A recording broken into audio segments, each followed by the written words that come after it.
Three, two, one.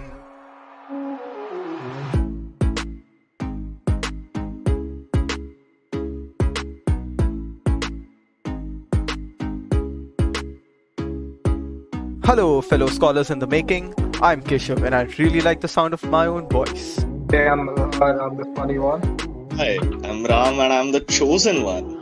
Hello, I am Sabyasachi and I'm the babysitter. Bonjour, I'm Arya and I'm James Franco Pretentious. Hi, I'm Diva and I don't know who I am. So welcome to ThinkALoud, an initiative by me and these amazing bunch of individuals. Hello, everybody. Welcome to episode 4, where we are talking about the education system. In today's episode, I'm your host, Keshav Garodia, and let's start with the first major question. We hear everybody complaining about the education system all the time, but I think for the purpose of discussion, we really need to narrow down what is the exact problem with it. Arya, would you like to start us off with it? So the vocab definition of education is process of receiving or giving systematic instruction, especially at school or university. Obviously, it is not limited to it. And so today we'll just keep on expanding on it. Diva, do you have anything to add? I think that the way we view education in the current era is it is not truly adapting to the current business environment our world is falling into. Wherein in schools we are appreciating people who follow orders and who are doing the given task without questioning or applying a different idea to it. It should not be encouraged anymore because it is basically dumbing us down. I feel like the education system in India is very biased as well, and that really affects the way people perceive education because of the bias involved. What do you mean bias? Bias towards a particular belief, and in different scenarios, it depends on that belief. Like, remember the story I told you about in one of the Indian textbooks, Hindi textbooks Yes. issued by the state government, Yes. the bread story and the race thing. Yeah, that's one example. Well, just something that I think that's a big problem with the education system is that what we lack today is that we lack giving people the ability to understand the logic or the process of how something that you're learning came about. So we don't really understand the depths or nuances of anything. We just try to understand it from a superficial level. Right. I always felt that to me, the education system in India, let's take India as a case study over here, we have always been limited by the factors around us. In India, the major problem that we face is normally quota system and the caste system and how they are using different kind of excuses to not give proper education or not provide proper education and facilities to everybody.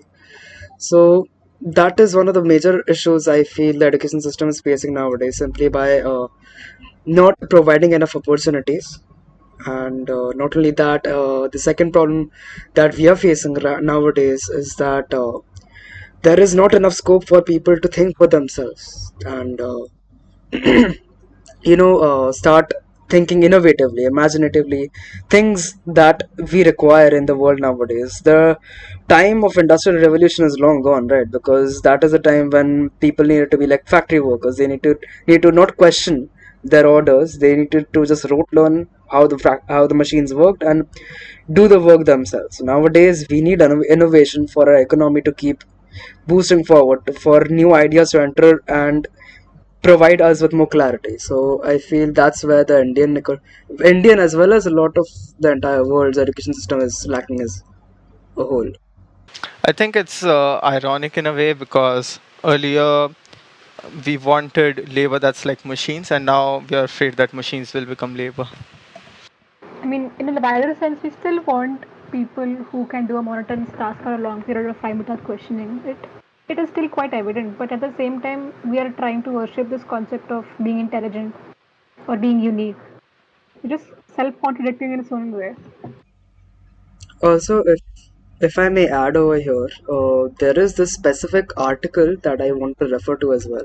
The article number 45 in the Indian Constitution. So it basically states that the state shall endeavor to provide within a period of 10 years from the commencement of this constitution for free and compulsory education for all children until they complete the age of 14 years. Now, since we have seen that there's like a positive hope for life, right? Because there is the mortality rate and the uh, child survival rate has increased as well, but the problem is that the quality of education has dropped severely. So that is one of the issues. Even if the state does try to provide education, of course it's not free, but if even if it does try to provide education, it still does not provide the opportunities that is required to all the students. I think when you talk about the quality of education, first we have to determine what the objective of an education system is, and then based on that we can determine what are the things which it requires to be of a higher or a lower quality relative to whether it's achieving that objective. So what do you think is an objective of an education system? What should it aspire to do? So we discussed the problems. Basic problem is we are focusing too much on rote memory and a very superficial basic understanding of certain topics. We should delve into more deeper thinking about these topics and how we analyze it and why the things work. I guess that is one step we can take. The current problem with our education system is we are not trying to impart a person with the pursuit of curiosity or pursuit of knowledge. We are trying to impart them with enhancing their short-term memory and vomiting the same shit the next day for a stupid exam. And I also feel like because of the world population increasing and job opportunities not being that high comparatively, there's also a lot of competition in educative system where everyone's trying to be the top 1 percentile or the top 10 percentile so they can go for good colleges and try to apply for scholarships. Uh, so what I feel is that the education system, the main goal is that it should be able to prepare someone to function all the roles that they would need to function in society. I think that is the reason why we think. And beyond that, uh, someone who is interested in learning and thinking and doing things which are far above the capacity of the uh, average population, I think the education system should not be built in order to serve those specific people, because those people, they are people who enjoy the pursuit of knowledge and they would naturally engage in such activities which would give them more knowledge and experience and learning. The education system has to primarily focus on preparing the mass general population for any function that they have to do in life. And how do you feel it is faring in that so far? I mean, we are not taught to do our taxes when we are in school, so we can all see how that is going. I We're mean, not at least here taught in to do our India, we're doing a taxes. terrible job at that. I mean, it's not just that. So, education is functions as a basis of any society. Being it increases the people's ability to think, and therefore somehow correlating to the success, economic success, and the developmental success of the country itself. Correct. And unfortunately enough, this process has slowed down to a certain level wherein in India, at least in India, I'm not sure about other countries, but if you're rich, only then would you be able to get proper education. If you're poor, it's very difficult for you to come out of that loop by the help of education. And that is one of the reasons why our income mobility is so low. Because people who are rich keep getting richer, and people who are poor, they don't really have access to that kind of education, so they are not able to social climb. And that's the thing, right? India is one of the highest producers of engineers and doctors, but sadly enough, all the engineers we have in India are not qualified to even pass 5 or 6 lines of working code. That's a sad state. And even when we look at the other side of the world in America, more specifically the United States, we see the huge student loan crisis that's completely hitting the country, where student loans are The student loan debt in total is up to almost $1.3 trillion dollars, and that's really shocking because it accounts for almost 30% of the United States population. One other thing that's also happened is that they've made they made loans easily accessible, and the universities also increase the prices simultaneously.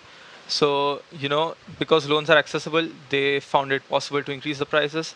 And the earlier system was that if you do get a college degree, there's a very good chance that you'll get a job. But then universities started rolling out courses that don't necessarily guarantee you a job, like getting a degree in, I don't know, women's studies. That does not guarantee you a job, but people do get those kind of degrees. So, that has compounded the problem. What I see it to be is it's like a wicked cycle, it's like a vicious, wicked cycle that most of the governments are facing right now. The student enters the school, and the parents, they can't financially support them because they don't have the qualifications or the enough amount of money to support them. So they go to the banks, they get the money, and in fact, as Keshav and Malhar just stated right now, how the students are immediately burdened with a huge amount of student loans. It's fair enough. They pass through college and they get their degree, but they're immediately burdened with a lot of student loan to pay off, which at least takes up about 5 to 6 years of their life. So that's like 5 to 6 years of prime time when then they could be saving their money and actually be helping themselves grow. Uh, right over here, then it begins again. Because of the student loans, they're not able to get higher degrees, or they're not able to pursue their passions, and thus it begins again where they don't have enough qualifications and their children, and so on and so on. It's very, it's like a toxic cycle that's been sieging the world nowadays, I feel. And the thing about education is, right, we are correlating that, okay, fine, so if you're educated with a specific degree from a prestigious college, you are more likely to be successful in life. That's how we have termed the definition of education in the current era, which is not right. I mean, in my opinion, education should not be looked as something you could use as a tool to get a job, only a job. It should be looked as a tool for probably engaging yourself in much higher discussions and contributing to society in a positive manner. So we And can I feel like the biggest parameter in how education is justified or how good you are at learning is through your abilities in short term memory, the rote learning part, being able to produce answers of something you can learn and memorize immediately. And it also leads people to forget about it later on as they don't consider it important. And they don't look at the overall intelligence of the person and instead just look at their short term learning abilities. That's also another drawback of the current education system.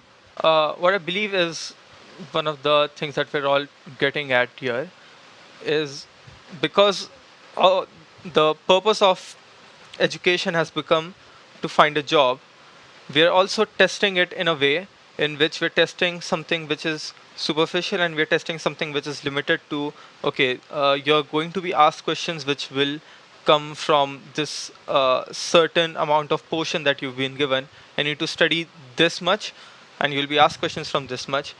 Thereby, we are incentivized to only focus on studying that part, not focusing on anything beyond that, which is why we don't focus on learning anything at a deeper level. And the whole thing here that has happened is because of the end goal and because of the way that we are testing it and we are using the results of that test, we have created a culture which does not inspire a student or does not incentivize a student at all to actually want to learn or have a desire to learn. And this is the biggest problem. Do you guys agree? Absolutely. Education has become a necessity instead of something that people want to pursue. It's more like a forceful thing. Like when we're 6 years old, our parents don't ask us, "Do you want to study?" No, they just put us in school. It is a necessity for how society should work, in my opinion, at least. It is very important for you to be knowing how you should be functioning in a society. Now, the problem is how we're viewing education right now in the current era. We're looking at it as a tool to be getting a job. That's it. उसको और कोई function नहीं है तुम्हारी Exactly. जिंदगी में. In the current scenario, if you are not forcing this education on the students, how many of them do you think will willingly want to learn? It is important to be educated. It's very important because it basically enlightens you. It helps you analyze things. But the problem is, it's not used in that specific manner these days. The current education system we are going through, it is probably since the time the industrial revolution started, which was great for that time, but it's obviously changed right now. So we need to implement changes. Okay. How do you believe that we should change the system now? What are some key things that should be changed? So I was reading this one report in which Elon Musk started a new school for his own son. In that school, basically, he's teaching stuff like coding, languages, maths, and ethics. Like these are the only subjects in his school. And if you want to learn something more, you can apply for it after a certain age, which I think makes perfect sense because it's giving you the overview of how you should be functioning in a society and how, given the environment is going to change to a more virtual based and AI based one, it will guarantee you success to a certain level as well. Now, that's also an interesting point because we see that some of the things that we are being that Elon Musk is teaching his son.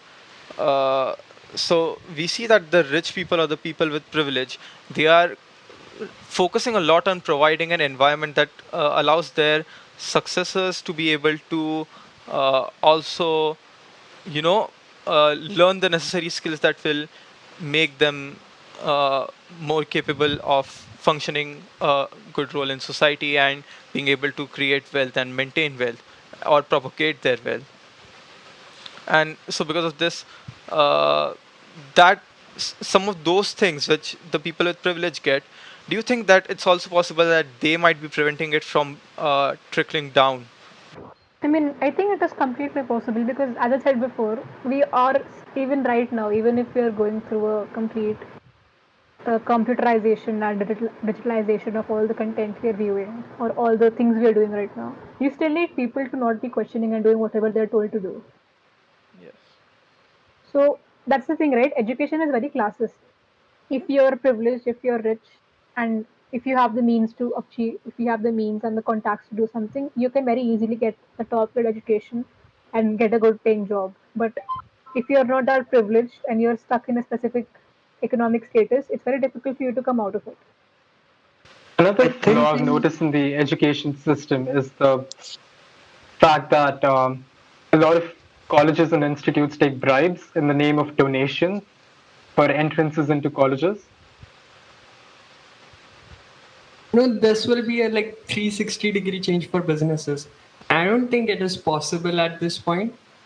The major flaw is the way we filter the students, like for example, J, the biggest exam, not biggest, I guess, but you know what JE does. So it means your efficiency is tested, and in advance, the quality of your knowledge is tested. So all those like genius half is just filtered to IITs. Rest is just thrown away to the state government. So what state government does is state governments are fucked up everywhere. So what state government does is they just take all the students and just mash them into any university they like. So this filtering system is really stupid. And those middle part, if they are rich, they just go into private universities, and if they are not, again you're back to state level. Bull. I feel that even if you give a student from a rich background and a student from a poor background the same qualitative education, both of their purposes of learning will be very different. The person from a poor background will be looking to get a job, get a stable income, and looking for sustenance, whereas the rich guy may look for uh, higher learning, understanding the world more, More creative traveling. pursuits. Yeah. So I feel even if you give both of them the same education, they will still have very different outlooks on life. See, the purpose of education is to be increasing or improving your style of living or your spending capacity or whatever you can term it as. I don't think And that's exactly what it that's how it is viewed out in the current days. Like if you Okay, have a yes. good degree from a good college, your spending capacity would increase because it's assumed that you'll get a good job. And I don't know, man. That's the thing, right? So even if the objectivity of every person would be different, but how education in general should be portrayed as is not as some not it shouldn't be like this. It should be as it's an opportunity for you to grow yourself. Well, Yeah, but for the person from a poor background, the priority is not to grow himself or learn more about the world. It's to get a job, get a stable income. so you need to change the system, right? Yeah, well, what is the criteria to determine who gets a job? What is the criteria for testing? These are also the things that need to be changed. We're not talking about just changing the syllabus or just changing the style of teaching. We need to overhaul the whole system. Which is very difficult to implement. Well, of course, it's difficult, but if you want to do something on such a huge scale, anything is going to be difficult in the execution part. The problem in at least in India is even if we come up with excellent plans like the NABAR or the demonetization or whatever it is, implementation is the only thing we fail in, even if the plan is great. Agar you come up with an extremely drastic, say, a plan for revolutionizing the entire education system, it's still gonna get fucked up because of so many existing factors like corruption, casteism, discrimination, वगैरह वगैरह वगैरह.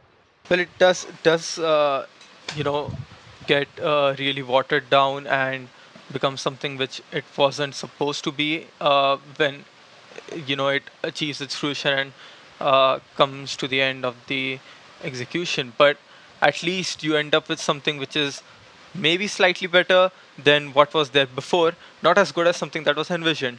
And so you've got some room to grow there. And then again, so you have to keep on improving it step by step. That happened in Delhi now. So the Yeah. government colleges have gotten extremely well. Yeah. They are providing with excellent facilities. The quality of education has grown. The budget for education in Delhi has grown tremendously. True. Uh, so we we mentioned previously that you know these are some of the problems which are really prominent in India, which leads me to believe that we all might have some other place in our minds which we might be comparing the Indian education system to. So where do you think education was done right? Alternative approaches to education. So I think one of the few countries we can take into account for having a great education system would be Japan, Finland, Italy, and a few other European countries. So the thing about Japan is that they will not be having exams for people who are students and children who are studying till the fourth or the fifth grade. They'll just be focusing on their core abilities like languages, their art skills, their creativity, physical education, etc. And after that point, given how the student is able to perform and retain information, they'll be segregated into different classrooms and they'll be challenged upon whatever abilities they already have. I've also found the education system in Finland very interesting. I believe Malha, we were talking about it just the other day. What was it that you're saying about Finland? Right. So in Finland, they don't have a concept of homework. Whatever learning is there, it's there in the class itself. So they don't give extra assignments after school because they believe that there should be a good balance between fun and education. And they also try to elaborate a way to make education fun in a sense that students are gaining knowledge and not rote learning a textbook.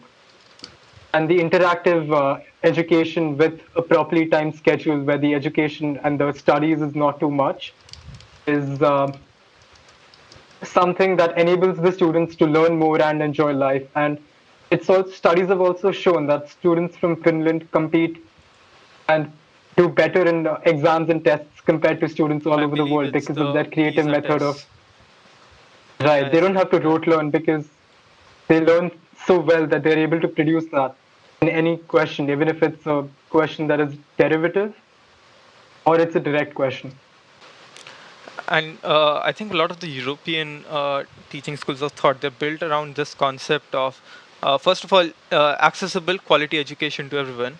But when people are actually learning, they focus on whether, so, you know, we're talking about this the other day, that what we learn can be divided very easily into concepts and facts. And concepts are things that you're supposed to understand, and facts are things that you're supposed to memorize. And what we do in India here, when we are rote learning, is that we are mixing both of them, and we're just trying to mug up whatever shit is there in our textbook. But when you divide it and the teachers actually understand what they're teaching and the students actually understand what they're learning, so you understand the concept, you understand uh, the the whole concept, you understand the whole concept. And because of that, even if you forget some of the little factoids, so for example, when you're understanding about how the heart functions, how the blood goes from different chambers and how it circulates inside the whole body, even if you forget the name of the exact nerves or veins or the exact name of the different parts of the heart, that doesn't matter because those are factoids and you can look them up anytime. But if you forget concepts, then that's a problem. So I believe because of they have that kind of differentiation, learning itself becomes so much more easier. Okay, another point I would like to add is that European countries have a very less population. The population of Maharashtra, state in India, is twice the population of Europe. And when we look at that, because Europe has less population and more resources and more wealth, they're able to allocate these resources Obviously. better. Yes. While in India, because of the overpopulation and teachers not being paid in certain government schools and everything, it becomes a challenge for the teachers to also show an initiative and incentive to provide the children qualitative education. Look, yes, governing a small country with a less population is obviously easier and they're able to do certain things better. And while we can acknowledge that, okay, it's easier for them to do that, that doesn't mean that we have to stop and not aspire to become like that, because what they're doing is they're doing it right. They don't have standardized testing in Finland. They don't. So they try to create an environment where learning is encouraged. You can easily switch streams, or you can choose and select your topics flexibly. The learnings are, rather than being super specialized, they are more generic, and they prepare the students for life and to easily choose whatever field they want to at any stage. So these kind of things, these are what we want to aspire our education system to be like. In Japan as well, there is this thing where they teach the students morals and ethics, and they try to inculcate it in them before actually beginning the primary education. Right, morals and ethics are part of the Japanese culture, like the base of Japanese culture. So it's something that's taught to all Japanese and it's more cultural than education wise. Right, right. Another thing I would like to mention is that the competitive nature we see in India because of the overpopulation is seen in other overpopulated countries in the Southeast Asian region as well, like China, as someone previously mentioned. I believe because you have such a large amount of population, and the number of top level opportunities that are there are so minimum that you have to filter people, and only a very very small percentage can actually get into those places that are opened up, or those opportunities that are available at the top of the hierarchy. So naturally, you form a very very Also, I missed out another big point. In Finland and other countries, they try to keep this faculty to student ratio below 1 is to 10, or sometimes even 1 is to 7, while in India, sometimes we see almost 80 children classed into one classroom, taught by one teacher. yeah. Yeah, so I heard most of the positives you're talking about in these various modern school systems all over the world, and we don't even need to look that far. When we had this Gurukul system back in the day before the Britishers came, so as Mallar said, it had a very low student to teacher ratio because the students or the shishyas would come to the Guru, and then the subjects taught were also based on metaphysics, philosophy, subjects that require us to think more, analyze it, and I feel that if we can not exactly duplicate it, but modernize it in a way that is suitable to our times, it will be a very good alternative to what we have right now. One of the salient features of the Gurukul system, though, was that they believed that separating students from the environment of their home or putting them into an environment which is not as comfortable would actually make them would be a more learning conducive atmosphere. What are your thoughts about that? I completely agree with you. And also, the Shishyas had to devote their lives to the Guru. There were several other problems with the previous Gurukul systems, like there was no And female participation, if you guys have actually read up into it, and it's not the just that. Gurus Like used to treat the students like slaves for some time. Like they used to make them, treat them like laborers. And imagine child laborers, you washing your Guru's clothes, you making him food and everything at an age of 11 or 12. So I really don't understand how you're trying to modernize that system in our current way. If you could elaborate on that, Ram. What I feel to me is that the entire concept that Malhar just stated over here about the students washing the guru's clothes and the utensils and everything like that, it's actually a very humbling experience if you actually go through it. I've been through it myself, and let me tell you, it's actually a very humbling experience. And considering how uppity the students and the people are nowadays, it's actually very essential in our current society. so what I feel, right, I do not support the Gurukul system for multiple reasons. One of them being that in the Gurukul system, you're supposed to be worshipping your teacher, as in doesn't matter what he says, if it's right, if it's wrong, if it has logical fallacies, if it has no moral standpoint, you're supposed to agree to it and you shouldn't question it. And you're supposed to be in depth to your guru for whatever he's done for you so far. Which That is true. and in the current society, when I don't respect a teacher till the point that the teacher earns its own respect. That's how it works these days. Very true, but we can agree that there are both merits and demerits to both the education system that we are facing nowadays. So something of a proper merge would be beneficial for us nowadays. See, what you have to see is that the Gurukul education system, however it was built in a way and it actually produced the results that were expected of it, and it was successful, which is the reason why the Nalanda University was Nalanda and Takshashila University were the most popular and biggest universities in the whole world. So there was a reason, because it worked. And even though it was something which was you cannot compare things that happen in the past with the moral or ethical uh, you know structures of today. Maybe a few certain characteristics of the Gurukul system can be incorporated. Like, I love the nature learning, where the classroom is the nature, where you sit among trees and study. Yeah. And I also love the one-on-one interaction between the teacher and the student. And it's not just academic learning that is taught in Gurukul, right? They teach you all kinds of arts, crafts, skills, hunting, horse riding. If I may just like interject over here, I would probably like to explain the entire concept of the brahmacharya or the Gurukul system. To all the viewers, the brahmacharya was, it kind of like basically represented the bachelor student stage of their life. So it is focused on education and the practice of celibacy, right? So the students would go to the Gurukul and they would live with the Guru, and they would acquire knowledge of science, philosophy, scriptures, and logic, and practicing self discipline and working to earn the dakshana.